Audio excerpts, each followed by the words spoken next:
Hi, my name is Jonathan Byrd. You're listening to my podcast. This is called Moving Pictures, How I Pack for a Photography Trip.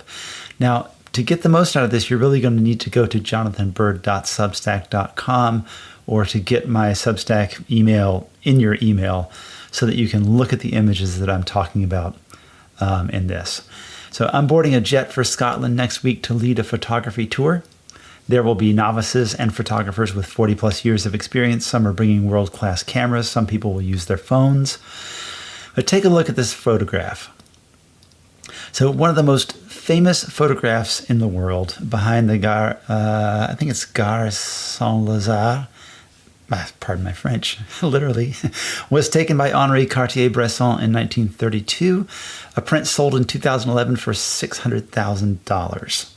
So as far as image quality, Cartier-Bresson could have shot this with a flip phone. So what's special about this photograph? There are three notable things to me about this photograph, and you can easily achieve any of them. Number one, the most remarkable thing about this photograph is the photographer. Henri Cartier-Bresson cared about imagery. He painted and studied art. He took a lot of pictures. Anyone can practice. Number two, the light is interesting. It looks as if there is smoke or fog, or possibly the backlight is washing out part of the photo. Regardless, the light was right for reflections on the water, and Cartier-Bresson put that to work. For instance, the sun is behind your dog, highlighting a rim of fur across her head and ears, or an old man walks into a beam of sunlight on an otherwise shaded street. A neon sign paints a pensive woman's cheek red in the window of a bar. The light is the photo. Anyone can learn to see the light. This was a moment. Cartier-Bresson found his spot and observed people in it. He waited.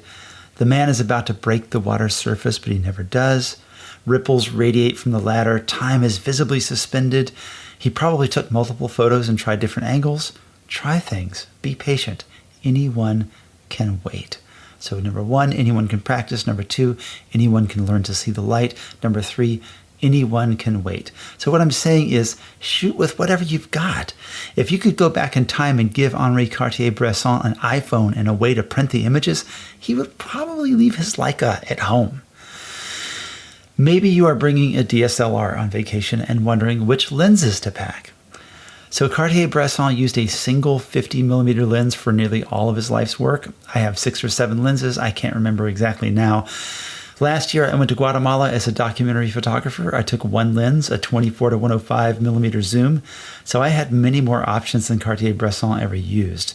Here are a few photos from that trip, all taken with the same lens. And when I went to Scotland last year, I brought the same lens. Here are a couple shots from that trip.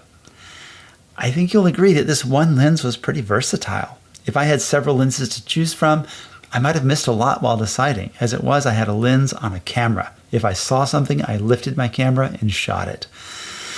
I say all this because if you're digging around online, watching photography tutorials on YouTube or reading blogs of landscape photographers, you can get the idea that you need lots of specialized gear. Honestly, I might not even bring a tripod. I haven't decided yet. Think about it this way. The more limitations you have, the more creative you have to be. The more creative you are, the more interesting your experience will be. Which one will most enrich the rest of your life? The experience or the photographs? Bring whatever you want, but I encourage you to dream big and pack small. We'll travel in a smaller bus to rural places so that less luggage will be appreciated. Here's my camera bag, all packed and ready to go. I'll probably just put most of my clothes in here.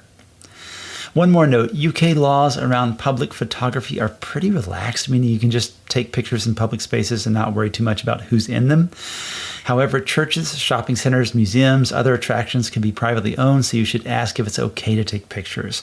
In particular, trespassing on railways or Ministry of Defense land is a big no-no. I'm excited to travel with you and talk about light, composition, waiting for the right moment. I'm sure you're going to teach me things too. Thank you for trusting me with your experience. It's going to be great. I'm your fan, Jonathan Byrd. Thanks for reading and listening. This post is public. Feel free to share it with any of your friends who are also interested in photography and travel.